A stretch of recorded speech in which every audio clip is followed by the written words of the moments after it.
Namaste everyone. Welcome to second PUC physics class.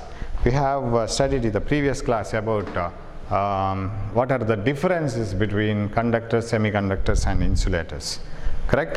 And regarding their resistance, conductivity. Namaste, welcome to the class. So we are in the last chapter of the second part. So we have studied about the introduction part of the semiconductors. Why semiconductors are important, we will come to know about that later. So we have seen about the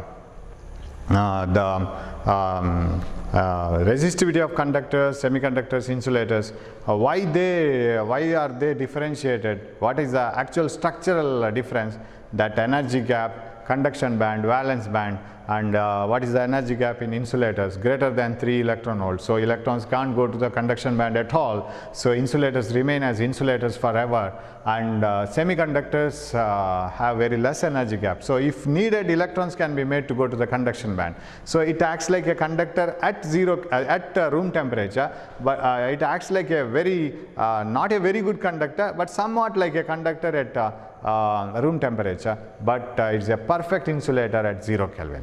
But insulators remain as insulators forever. That energy gap is 0, and conduction band and valence band overlap in the case of conductors. So a small energy in the room temperature is enough, and it can have plenty of free electrons. It's always remaining as a very good conductor. So that is the situation. So we differentiated it, and we know what are the values of conductivity between for resistivity for conductors, semiconductors and insulators. So that difference is very important. That is in the notes what I have given right now.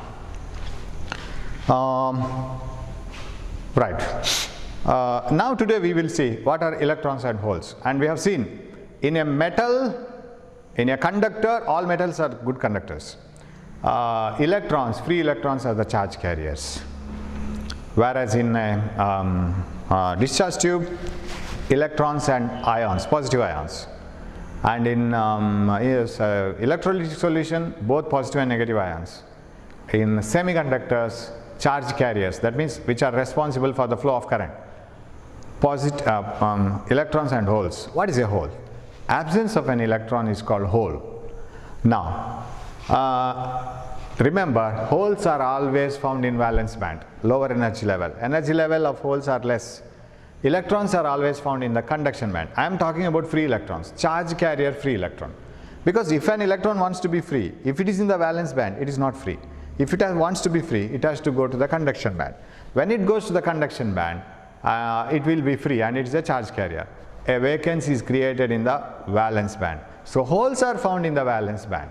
Now these holes are not permanent holes. Electrons can come and occupy that hole. Now what do you mean by actually hole? Suppose you take silicon or germanium. They are all tetravalent.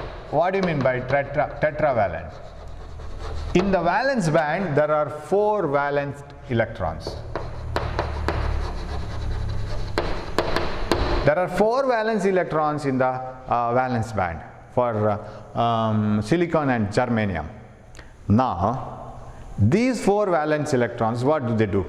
They are, if you ask valence electrons, why can't you be free? Why can't you move inside the material? They say, sir, we are engaged in bond. What type of bond? We are getting exchanged between the 2 neighboring atoms. So we are involved in forming the strong bond between the 2 neighboring atoms. How it is so? All are tetravalent. See, tetravalent means a silicon or germanium may not contain only 4 electrons. There are plenty of electrons. Out of them, the outermost 4 electrons are engaged in forming the bond. Now suppose you take a silicon. Silicon is a semiconductor. It is tetravalent. There are 4 silicon atoms in the neighborhood. So here and here. And there is, for this silicon atom, there are 4 silicon atoms in the neighborhood, like this. For this silicon atom also. So if you go on drawing it like this, it is never ending, right? So every silicon atom has got 4 neighboring silicon atoms. So this silicon atom says with this one, can we have a friendship?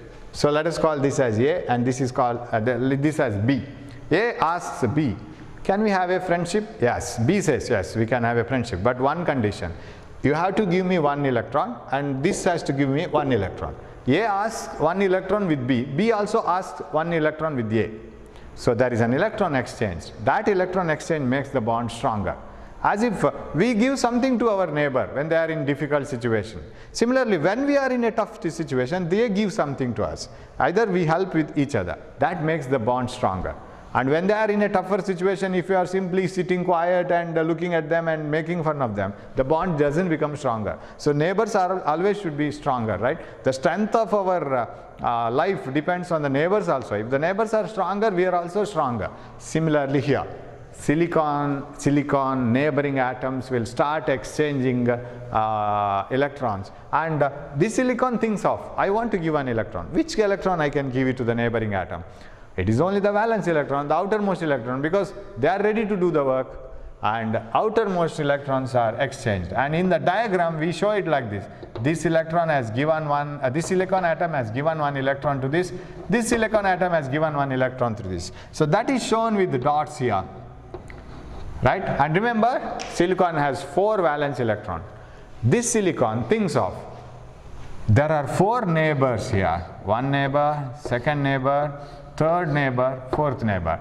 I have 4 valence electrons. So why can't I share 4 electrons with the 4 neighboring atoms and make a bond so that all the valence electrons are now engaged? Okay. That is a very beautiful situation here. So one electron from this silicon also has got its own 4 valence electrons. Now the 4 valence electrons of these atoms are shared with the neighboring 4 atoms.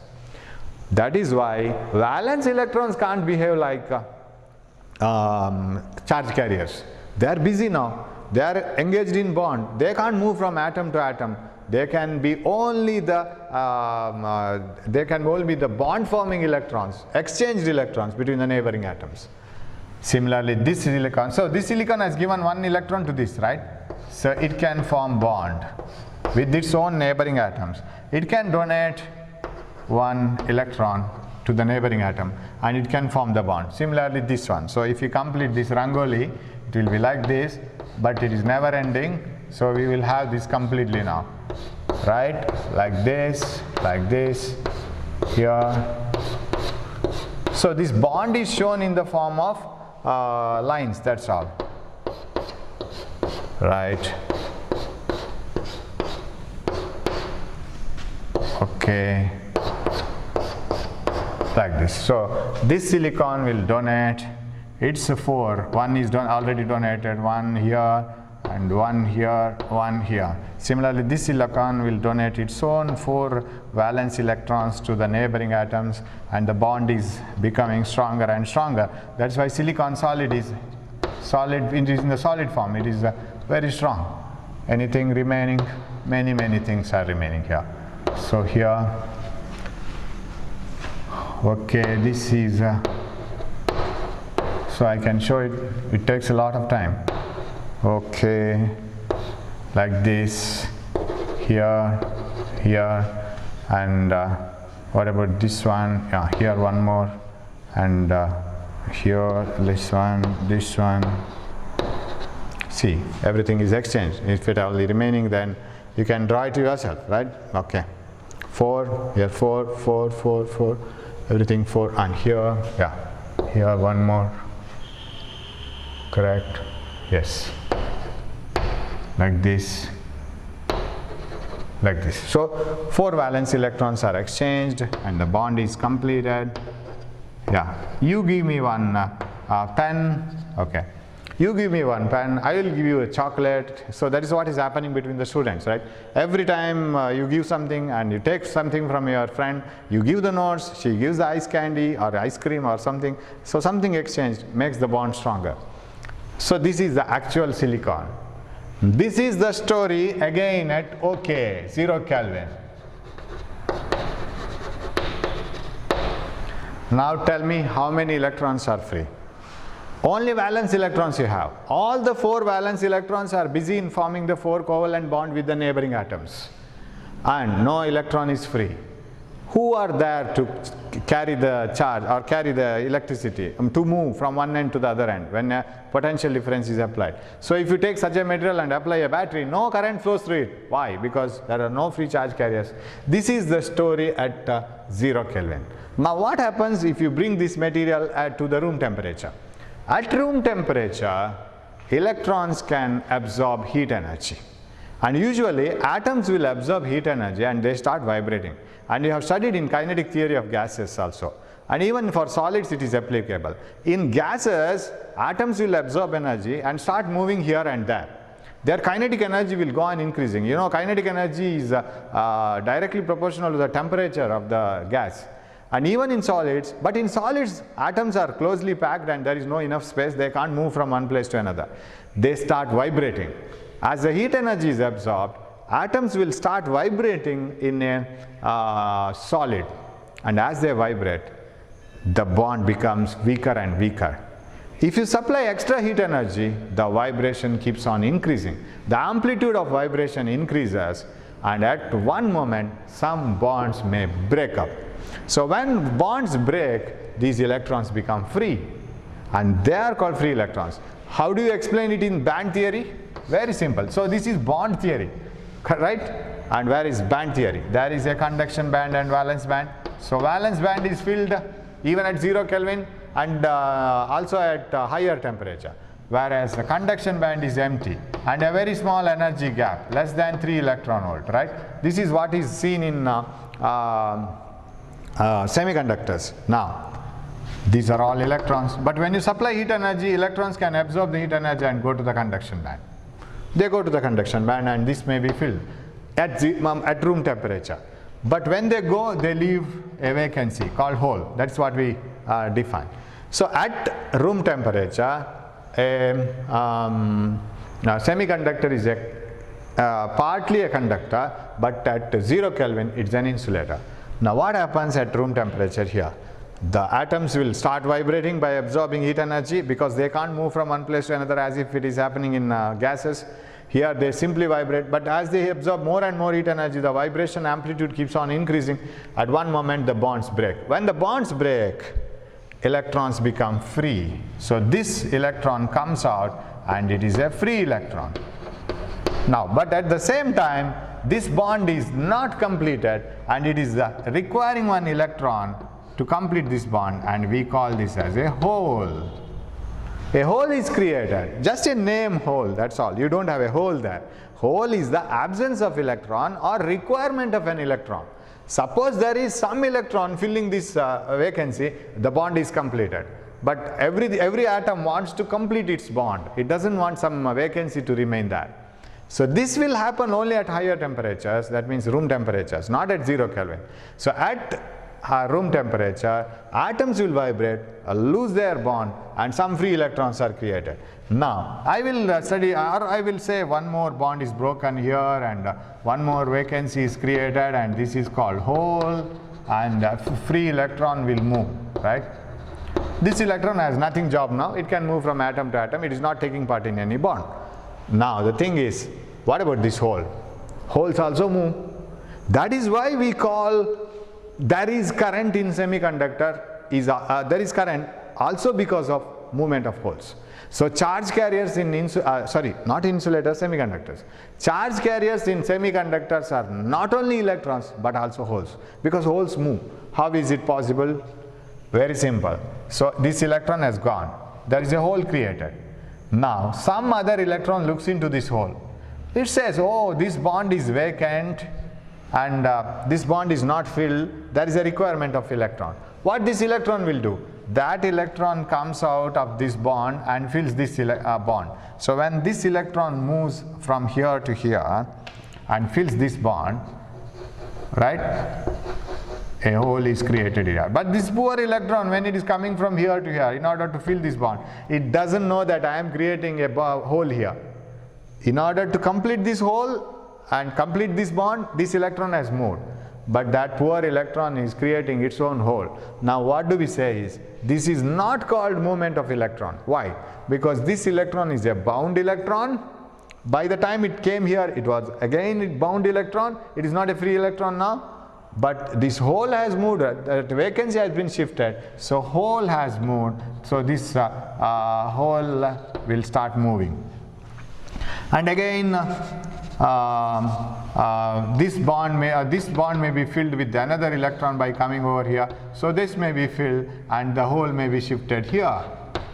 So in this way hole will not be found, that is absence of electron, absence of the breakage of one bond may not be found in the same atom. It may move from atom to atom because electrons will start occupying that whole place, so that they will shift the whole place to the other side. Suppose in a 45 seat capacity bus, if there are only 44 people, what happens? Definitely one seat will be vacant. Say the first seat itself is vacant just behind the bus driver. Then a person sitting somewhere in the back side, he feels that that seat may be better than what I am sitting now. Usually it happens so, right? Whatever we see finds to be very better than what we are having now itself, right? So that may be better. So what he will do, he will just shift his place from here to the vacant place. Now if the conductor counts the number of people just before he is replacing, there are 44 people and there was a vacancy there. And once the person gets shifted there, again if the conductor wakes up and starts counting the number of people, again 44, but the vacancy has been shifted here.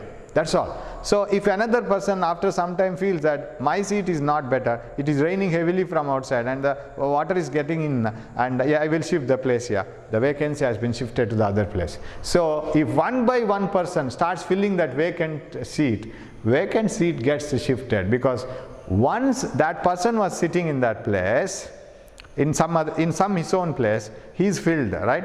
Once he shifts himself and fills the vacant place, he is filling the place, but the vacancy has been shifted. So the shifting of holes from one place to another occurs because of the motion of the bound electrons. Not free electrons. It is bound electrons. Bound electron from one bond shifts to another place and fills the bond, thereby replacing the hole to the other side. So holes also, and we can't call it as a flow of electrons because electrons are bound even before they shift and fill the gap or fill the broken bond, or even before that and even after that they are bound electrons.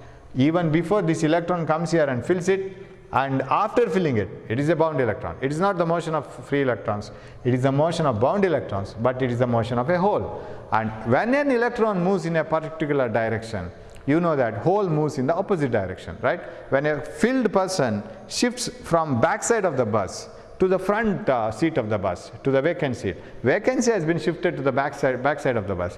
Back seat of the bus. So when the electrons move in a particular direction, bound electrons, holes move in the opposite direction. So in a semiconductor, holes are also responsible for the flow of charges. Holes carry current, but they carry current in the direction opposite to the flow of electrons.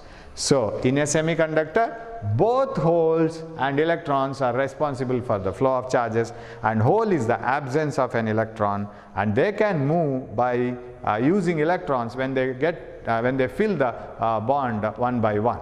Okay, so that is the story in semiconductors. So they also carry current.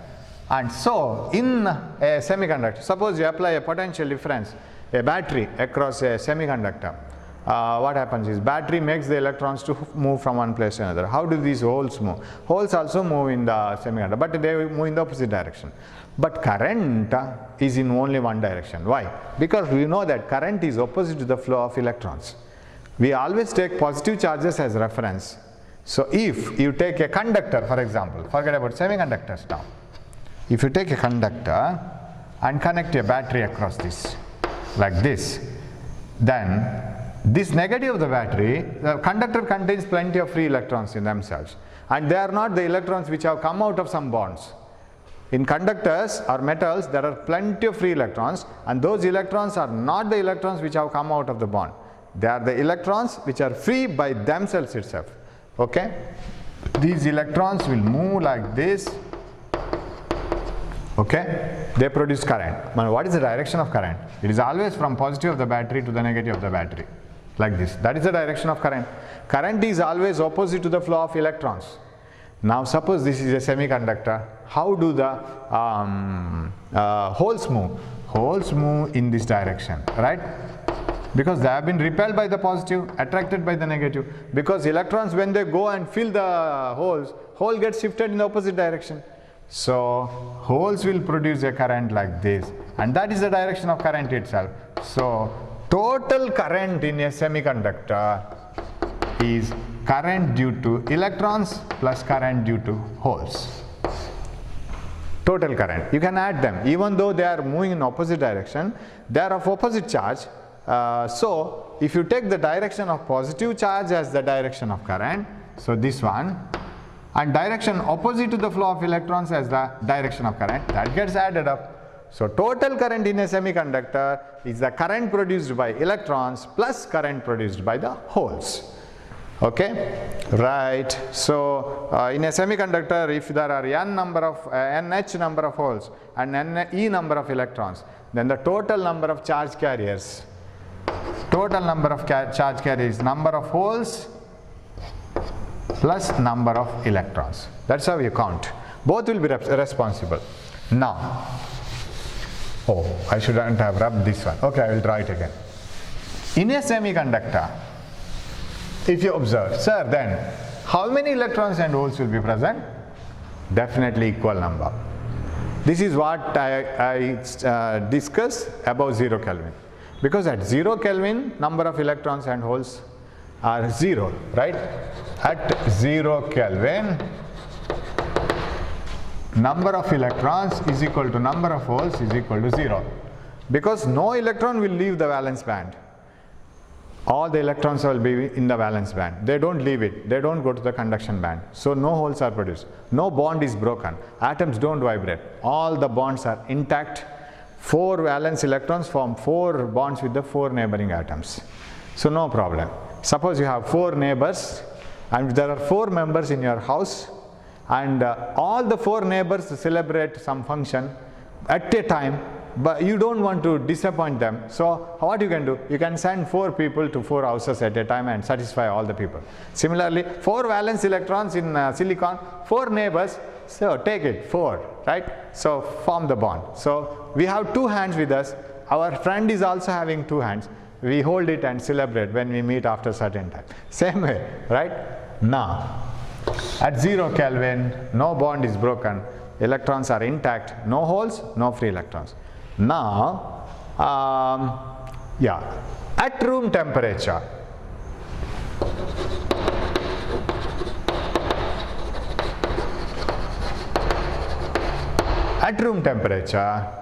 electrons can absorb energy, go to the conduction band. When one electron moves to the conduction band, form the valence band, and if that energy is enough to lift it, that more than energy gap.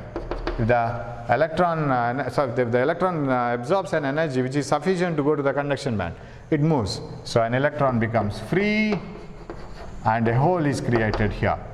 So how many electrons and how many holes? Equal number. 10 electrons go to the conduction band. 10 holes are created in the valence band. 10 bonds are broken. 10 free electrons. 10 holes. And those holes may be filled with some other bound electrons. And the holes may replace somewhere else, right? So 10 holes will move, 10 electrons will move. So if that semiconductor contains number of holes and number of electrons equal, then it is called intrinsic semiconductor. What do you mean by intrinsic semiconductor? Intrinsic semiconductor is a type of semiconductor where number of electrons and holes are equal. Why they are equal? Because the extra heat energy supply will create some free electrons, but when electrons go out of the bond, they create same number of holes. So that is intrinsic. And remember, this is a pure semiconductor. What are intrinsic semiconductors, if it is asked? Intrinsic semiconductors are pure semiconductors, naturally available, where number of electrons and holes are equal. And there are no impurities. There are nothing added from outside. External foreign impurities are not at all added to that. It is a pure semiconductor where number of electrons and holes are equal. But remember, this is only above 0 Kelvin. At 0 Kelvin, there are no electrons and holes already have written. Now, actual characteristic of semiconductor starts from here. You can't use a semiconductor in the intrinsic form in technological field. You have to change it. Sir, can a semiconductor be turned into a very, very good conductor? Yes. How? By adding impurities into that. By creating more number of electrons and holes. Sir, how do you create electrons and holes? Do you supply heat energy and lift all the electrons to the conduction band? Such a process is very difficult to produce more free electrons and holes. We go for another process called doping. Doping means adding external impurity to the semiconductor. Once you add external impurity to a semiconductor, then it is called extrinsic semiconductor. So what is an extrinsic semiconductor? Extrinsic semiconductor is a semiconductor where number of holes and number of electrons are not equal, and into which it is not pure semiconductor. It is not naturally available. Some other impurities have been added to it. Now what do you mean by doping? The process of adding impurities to a semiconductor is called doping. Now how do you dope? Of course, it is a very macroscopic level of work. It is done in laboratories, but how it is done? Theoretically we can see that. You know that every atom in a silicon or germanium, it is tetravalent. It contains 4 valence electrons. In addition to that, there are some electrons in the lower energy levels also. Don't be under the impression that there are only 4 electrons in silicon. There are electrons, but we are interested with the outermost electrons where the actions are taking place, forming the bond, neighboring atoms and all. So now take a silicon material and dope it with some other elements or atoms which are pentavalent, say. What is a pentavalent? For example, phosphorus, antimony, bismuth. They are all pentavalent atoms. They have 5 valence electrons and there are 5 neighbors. They share these 5 valence electrons with the 5 neighbors. Now if you replace one silicon with one phosphorus atom, what will happen? Suppose there is a silicon and a silicon here. I will restrict it to some silicon. Silicon is tetravalent. There are 4 atoms and 4 valence electrons, 4 neighboring atoms. So this is the bond. Okay. Right.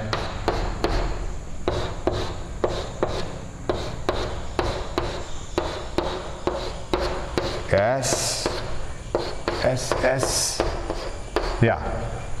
Now we will concentrate on this. There are plenty of silicon atoms. This silicon atom donates 4 valence electrons to its 4 neighbors. Of course, 4 neighbors will also donate valence electrons to this silicon.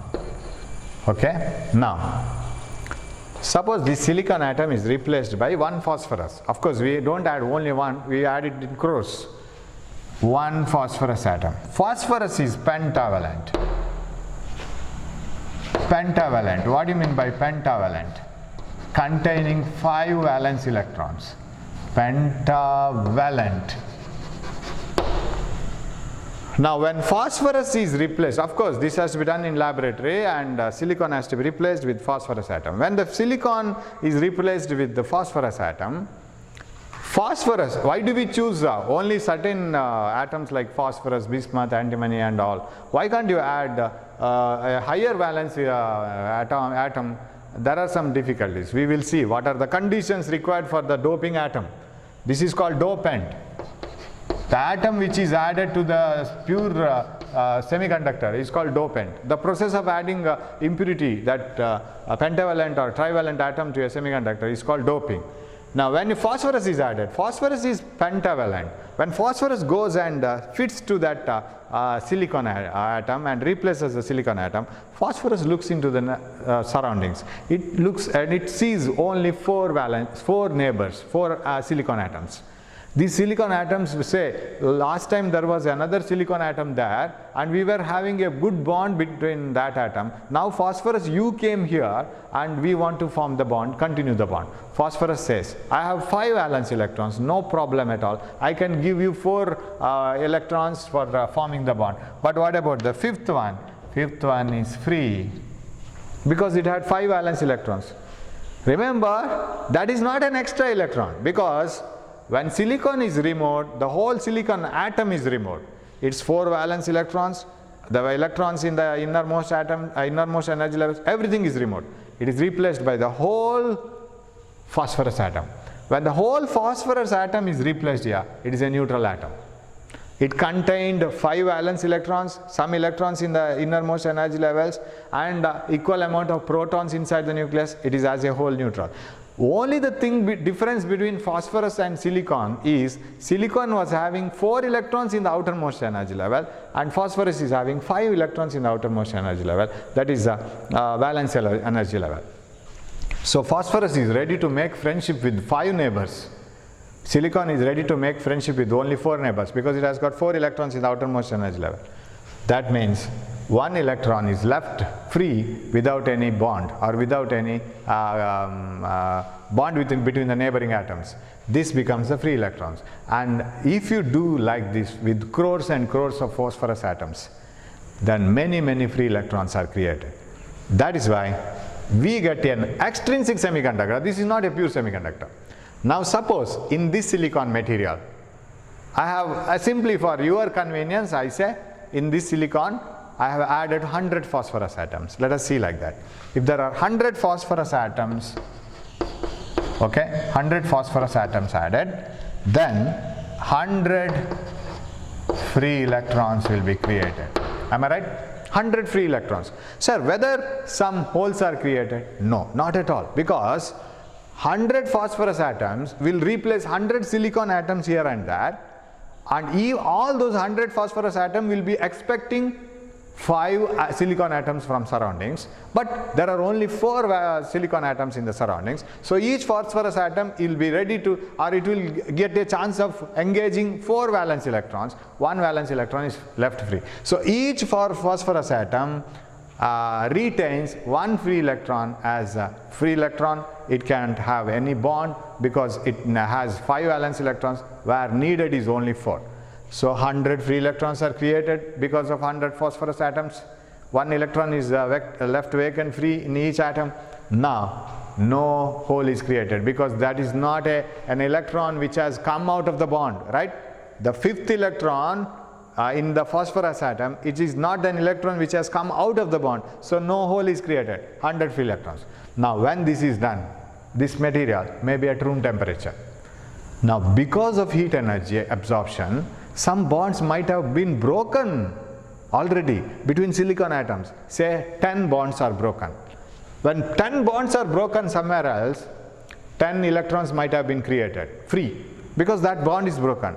At the same time, 10 holes have been created because that bond is broken. Some electrons are needed to fill that vacancy. So there may be, because of heat energy, because of temperature, so because of thermal energy,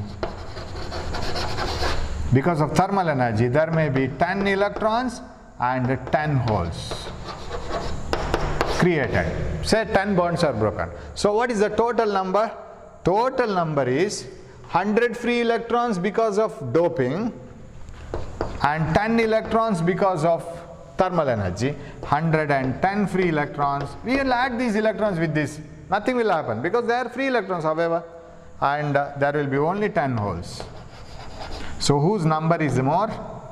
Definitely free electrons. So we call this, since negative charge carriers are more because of phosphorus doping, this type of semiconductor obtained by adding pentavalent impurity is called N-type semiconductor. And this is extrinsic. You know what is extrinsic? Extrinsic semiconductor is a type of semiconductor where number of holes and electrons are not equal. You see, number of holes is less than number of electrons. So extrinsic N-type semiconductor, where number of electrons is more than number of holes. I can write it like this way also. Number of electrons is more than number of holes, and electrons, now free electrons, are called majority carriers. They are majority carriers, and free holes are called minority carriers. Of course, they are also responsible for the flow of current. The main current is contributed by the electrons, not by the holes. So that is why free electrons are called majority carriers and holes are called minority carriers, which are lesser in number. Remember, these holes are not created by these pentavalent impurity. They are created by thermal excitation. Electrons absorb, some electrons may absorb the energy and break the bond, or they go to the conduction band, leaving some holes, leaving some bonds not completed, and that is a hole. So if you want many free electrons, you can add more phosphorus atom. But that dopant atom, that is dopant, phosphorus, is selected in such a way that it should exactly fit into this silicon place. The atom size should be comparable, one thing. Secondly, its crystal lattice shouldn't be disturbed. So when you replace many silicon atoms by phosphorus atoms, the strength of the material shouldn't be lost. Of course, the number of silicon atoms replaced by phosphorus atoms is very less compared to the total number of silicon atoms. But even then, the energy of the silicon atom, when it is replaced by a phosphorus atom, energy should be comparable, and the size of the atom should be comparable, the crystal lattice shouldn't be disturbed, and all those conditions should be satisfied. Then only this is possible. Otherwise, this phosphorus cannot continue the same work as silicon. So it should satisfy some condition if that dopant has to be replaced here. So selection of dopant atom should be very careful, and that can be done with the only certain atoms. Now this dopant is called donor impurity. Phosphorus is called donor impurity. See how many definitions have come. What is donor impurity? Since addition of phosphorus, which is pentavalent, has created one free electron extra. Since it has got 5, only 4 is enough for forming bond, 1 is remaining. Since addition of phosphorus created extra 1 free electron, and the number of free electrons go on increasing as we add more and more phosphorus atoms. That is why phosphorus is called donor impurity. It donates 1 free electron. But it is not having an extra electron, remember. The number of electrons, total electrons in phosphorus, and number of positive charges inside the nucleus are same. It is not an extra electron. So it donates 1 free electron, that is why it is called donor impurity. So you have plenty of conclusions to make here. Addition of phosphorus atoms, pentavalent atoms, creates 1 free electron. Such a type of extrinsic semiconductor is called N-type semiconductor, negative type, because negative charge carriers are more. Electrons are called majority carriers, holes are called minority carriers, and what else? The type of semiconductor after once it is doped is called extrinsic semiconductor, and in a pure semiconductor like intrinsic semiconductor, which is not doped, number of holes and electrons are equal, whereas in extrinsic semiconductor they are not equal. In N-type semiconductor, number of electrons is more, number of holes is less, right? And holes are majority carriers, electrons are minority carriers. Of course, these things become very clear to you when I deal with the P-type again. Same type of story. When you don't dope when you replace silicon with the atom like boron, which contains only 3, it is trivalent, 3 valence electrons. So one bond is vacant, one bond cannot be completed. So such a type, it creates holes. So that continues. We will discuss it again in the next class. And I want to pose a question here. Think of and answer me. Answer me in the WhatsApp. I pose a question like this. I have a pure semiconductor which contains all silicon atoms, everywhere the silicon house. 4 valence electrons, 4 bonds. Beautiful apartment. Now replace 1 silicon atom by a phosphorus. You have 1 extra electron which is not having any job, because only 4 valence electrons are enough. We get N-type semiconductor. My question is, After doping a pure semiconductor with a pentavalent impurity, the resulting semiconductor is called N-type semiconductor. Now N-type semiconductor is 1. Negatively charged, 2. Positively charged, 3. Neutral, 4. I don't know, right? The fourth option is very beautiful, I don't know. So what is the option, right? N-type semiconductor, that is a pure type of semiconductor. Once it is doped with the pentavalent impurity, it is a N-type semiconductor. It is negatively charged, positively charged, neutral, and I don't know. Answer me. Thank you for listening to my class. It is a very beautiful chapter. We will study it properly so that it is a very scoring chapter, as well as for entrance exam you can study it and remember it for a long time. So don't waste time. Hope you are doing enough amount of work, academic work, right? So thanks for watching my class. We will meet in the next class. Thank you.